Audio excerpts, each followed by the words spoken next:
Good morning and welcome to Dawn Liphardt, legislative candidate from District 27. Thank you, Dawn, for joining us for our virtual candidate meetings. My name is Gina Ragland, and joining me this morning is Susan DeCamp, Volunteer State President, and Advocacy Lead Volunteers Joyce Beck and Liz Brum. Dawn, we appreciate you taking the time to meet with us and discuss issues of importance to the 50-plus voter and their families in Nebraska. As a reminder, this meeting is being recorded and will be shared with AARP members across your district prior to the election. So to start us off, Dawn, if you don't mind taking about 5 minutes of your time and giving us a little background about yourself and your campaign, that would be great. And then once we've completed your opening, we'll move over into the questions. So welcome, Dawn, and thanks for being here. Thank you. Thank you very much, Gina. So I'm Dawn Liphardt, and I'm running in Legislative District 27, which is essentially southwest Lincoln and part of Lancaster County there. The district is about just under 22,000 voters. It's about 50% Republican. Well, I would say more 8,200 Republicans in the district and about 7,300 Democrats with about 5,800 nonpartisans. And it is a very diverse district in that it extends north to I-80, 180 corridor, all the way south to Yankee Hill and out to Southwest 56, about 10th Street, roughly. And so I have a lot of diversity within the district, both rural and urban. So I think that's important to notate. And I am absolutely enjoying meeting many of the voters across the district. So that's been really a fun process for me to learn about who's in the district and what their skill set is. So a little bit about me. I'm born and raised here in Lincoln. I've lived in the district most all of my life. So I have a vested interest in seeing that this community is viable and doing well into the future. My background is had my own tax and accounting practice for 34 years.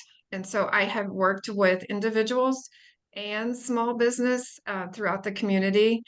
And in that, I've represented them in many times in front of the IRS. And sometimes that can be a big job. And what it entails is me studying and understanding the client, but also being able to understand tax law. And the IRS tax code, if anyone is interested, is over 88,000 pages. So I pretty much have to study a lot to tackle those projects. But I've done that successfully for clients, and a lot of those clients have stayed with me for almost 34 years. So it's been a relationship building and loyalty that we've each had to each other over the years. So I'm really in what I call a service-oriented business. And I was really concerned about the taxes and what's happening to clients across the district. And so that's why I chose to jump into the race, is because of my tax expertise, that I see a skill set that could be utilized into the legislature. I was going to do one more tax season and retire, but I see that this has been a job that I've been called to do. And I am looking forward to doing that for people throughout the district. We have lots of retirees, and I'm concerned about where they are financially and how property taxes are affecting them. So Wonderful. Thank you, Dawn. Thank you for your background. Thank you for your service, and especially in the tax world. That's always a very, as you said, an ongoing, never-ending, continuing education. So I appreciate your service to that. We're going to switch over now to the question portion. We provided you with a set of 3 questions pertaining to the 50+ in Nebraska. These are issues when we talk to our members that are coming to the Fort Light. And so this is issues we want to continue to work on and have conversations with candidates about.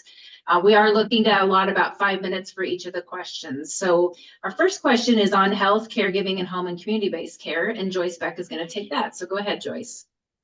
Good morning, Dawn, and thank you for your time for this interview. And I know you and I have met in another organization in the past, so I welcome you to the call.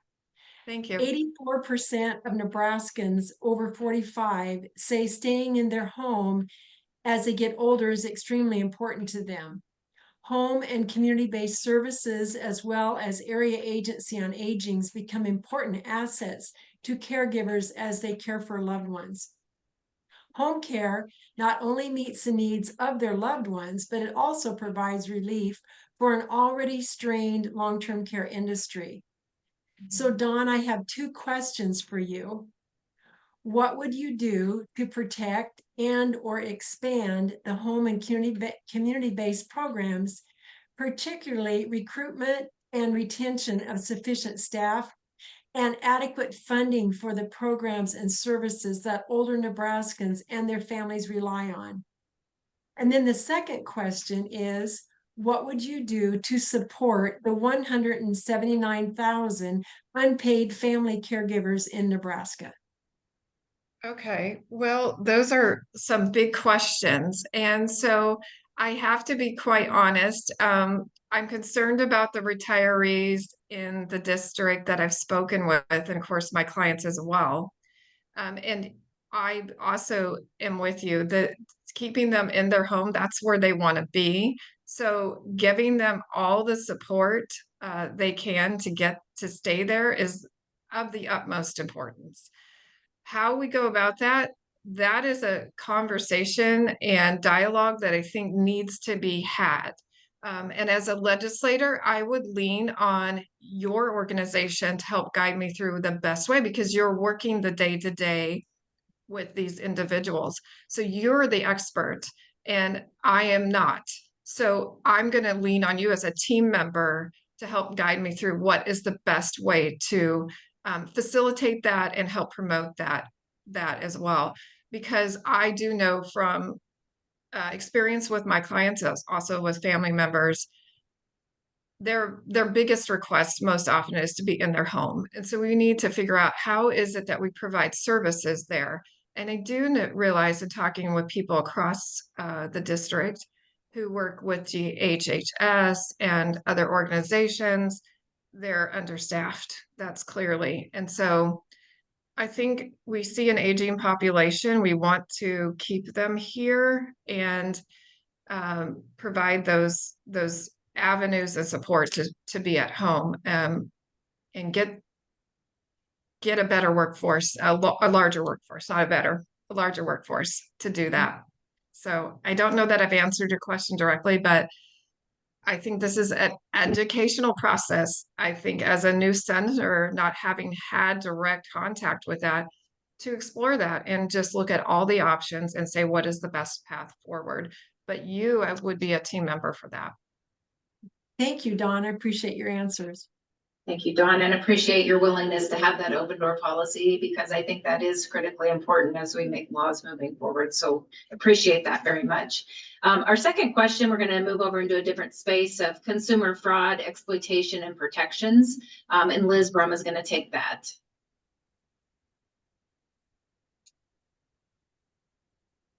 Thank you, Dawn, for joining us today. This is the first time I've done this, so bear with me. Consumers lose billions of dollars each year to online, financial, property, and other types of fraud. What will you do to address and ensure that Nebraskans are protected against fraud and deceptive or unfair business practices and provide opportunities to redress to victims of fraud? Well, okay. So again, I think we have that dialogue, but what I can do from my experience in working with clientele and actually seeing some of this myself, I think that we work with Nebraska Auditor fully to look at what are the ways that we can do to protect consumers in that area. But I also, what can we use in technology area to also beef up technology to protect our seniors? It distresses me when I hear of these cases and you see it in the media where somebody sent money and they should have not done that. And I think there's another part of that, that's a lot of education. How can we push out more communication to these seniors? I don't know what I would want to get into. What do you actually do in that area? I do know seniors like to read. And when they'll read every word of a paper, but when it comes on an electronic form, that's a little more intimidating for them, at least the seniors that I know. And so if I send out a piece of paper, that's much easier for them than an electronic form. And perhaps we put that, these are the keywords or the things to watch for. And maybe you already do some of that. That might be more of a question I have for you than you for me. But I think we've got to, resources I'm sure are tight, but we have to educate our seniors. And we have to then educate their family members, help your parents, help your aunts and uncles understand this, because technology is, especially with AI coming in, is so difficult. And I grew up with technology, but not like the 25-year-olds have done, right? And so it just advances so quickly, it's hard to keep up with it. So somebody who's 75 and up right now, I think it's a challenge. Yeah. Okay, And we I need to agree. help them. I rely on my grandchildren often to help me, which is embarrassing sometimes. And then Right. do you support enacting laws to require merchants that sell gift cards to post notices, enactment of a consumer fraud restriction fund, or the implementation of preventative or corrective measures to assist in combating owner-seller housing impersonation fraud? I would support that. Of course, I would want to read the legislation to see all of the details before absolutely signing off on that. But initially, in general, yes, anything that we can do to communicate and protect our seniors, yes. It breaks my heart when I read that somebody sent $4,000 and they're on a fixed income, Yes, right? that's that. And they're so trusting, these souls, but we have to learn how to help them protect themselves. And sometimes it's just education and it's doing those protective measures. I would support that. Okay, thank you very much. Thank you, Liz, and thank you, Dawn, for answering that question. Our third question and our final question now shifts over into what we call livable communities, helping people stay in their homes and communities. And Susan's going to take that. Susan. Good morning, Dawn. It's nice to have you with us today. Thank you. So I have a two-part question, and again, it's a lengthy question. The first one deals with housing issues, and the second one is more on homestead exemption and taxes, which, with your background, should be no problem for you to answer. So, Nebraskans over 65 are the fastest growing segment of our population, and as Joyce said, research shows that most of them want to remain in their homes and communities as they age. As housing costs continue to increase, older adults are unable to find housing to meet their needs when seeking to downsize, and thus they are being pushed out of their communities and homes that they have lived in for generations. What will you do to support, incentivize, and ensure the creation of affordable and diverse housing options, such as accessory dwelling units, intergenerational housing, manufactured housing, and townhomes? And the second question is, will you fight to ensure that the homestead exemption program is maintained and protected to ensure that older Nebraskans who qualify continue to have access to that tax relief program? Okay, big question. Housing is a problem across the entire state, not only for seniors, but also for a lot of rural communities who are trying to bring in employees, but there's no housing. So industries want to expand, but there's not enough housing. Affordable housing is difficult here in particular in Lancaster County. For individuals making 40,000 or less, there is not enough affordable housing here. And so what is the solution? Well, I don't have all those answers today, but I do know that we've recognized there's an issue, and that's the first part of solving something. And then it's dig into what are all the options. And I think those are a lot of conversations that need to be had. We are building in this town, in this city, a lot of high-rise, very expensive apartments and not enough what I would call affordable housing units here. And so I don't necessarily aspire to, well, government should throw more money at it, but is there a way that we could facilitate that to promote affordable housing?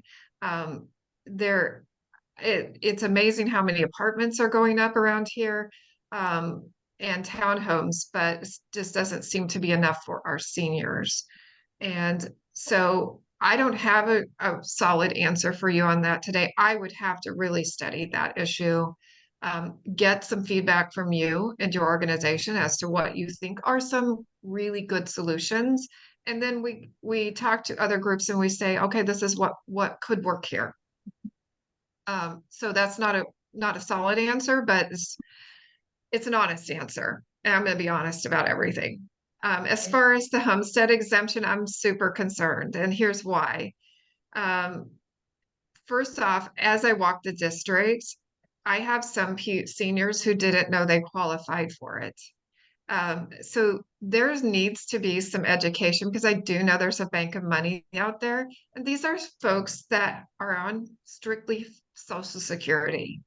But because they didn't get proper advice from a tax professional, they just didn't think they qualified. And we're not talking people who live in extravagant homes, but their tax bill and seeing the increase in that is very cumbersome. So as I walk the district, I've actually helped some of the citizens because that's my background. And I don't know too many other candidates who would be able to do that, but I've pushed them in the right direction to get some help. And the other concern I have is seniors who perhaps have been in their property for 30 years. And because of the increase in values, they no longer qualify for the homestead exemption. And they're 65 and up, and they should be allowed to continue to stay in their home. So we'd like to see something where perhaps, if it works, 65 and up no longer have to pay those property taxes or get a much greater discount, because I would love to see them stay in their house. That's their home they've been in, and I don't see a need for them to leave. So that's something I would really like to explore as I get into the legislature. And I also, I know I have in particular, a disabled vet who's 3 years in arrears on her home. It was her mother's home, which she inherited, but can no longer afford the taxes. Okay, how can we help this individual? And so all of those things are of concern to me. And I want, number one, the seniors of the district to stay in their homes, because that's the right thing to do. Great. Thank you for sharing your thoughts on that issue. Thank you, Dawn. And I would reference also, just for the AARP is working really hard on affordable housing and has worked with lots of different partners. There were a couple bills that didn't pass or even get out of committee this last legislative session. LB 1165 and 1166. Senator Lowe had those.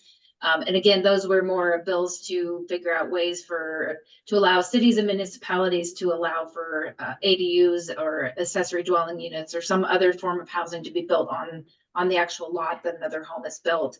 Senator Armendariz is carrying now a legislative resolution that is coming up for hearing on October 4th in the Urban Affairs. And again, the twist there is we're looking at ways to find incentives. And I know you've used that word, so that's why I bring this back up, is that there is more work being done. And so I appreciate your openness to, again, to looking at some of those solutions as we move forward.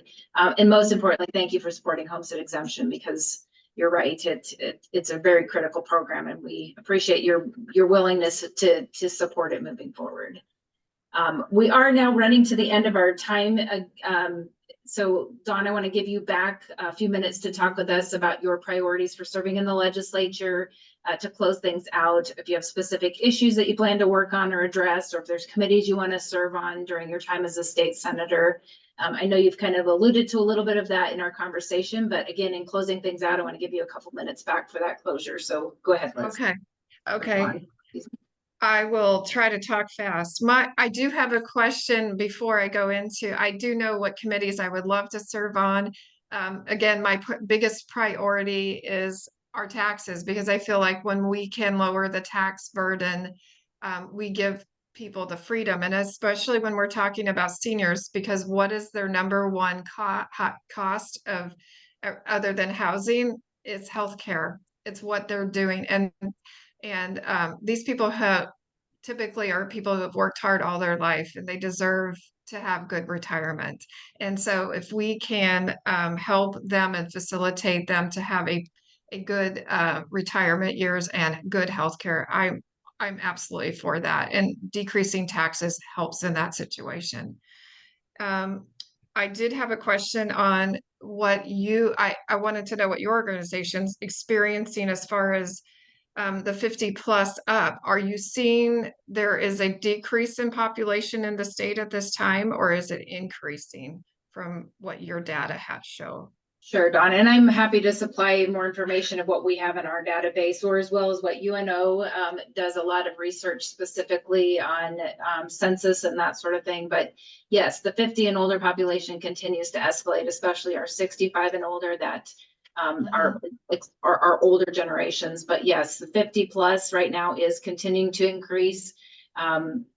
Our baby boomers, of course, is that big category there. And again, that's where a lot of our concerns come as we have an aging population, we have to certainly find ways to accommodate them. And again, a lot of these issues we've talked about today are some of those that we're talking about. So yes, I would be interested in seeing that. And also, like, where are they located? Is it rural, urban mostly? And what are they working still? Or are they at home, or they need facilities? Are they assisted living more?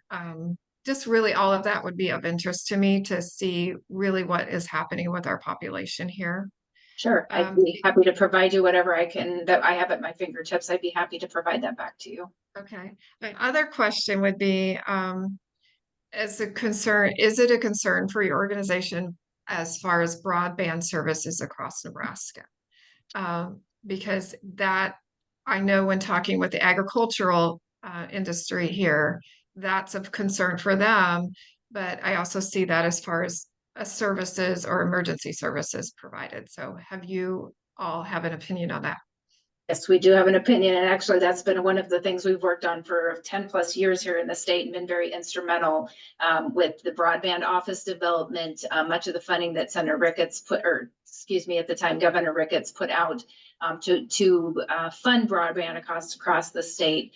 We now have the BEAD funding coming down, and then the diversity funding that AARP has been very instrumental in that. And again, working with the broadband office as that rolls out.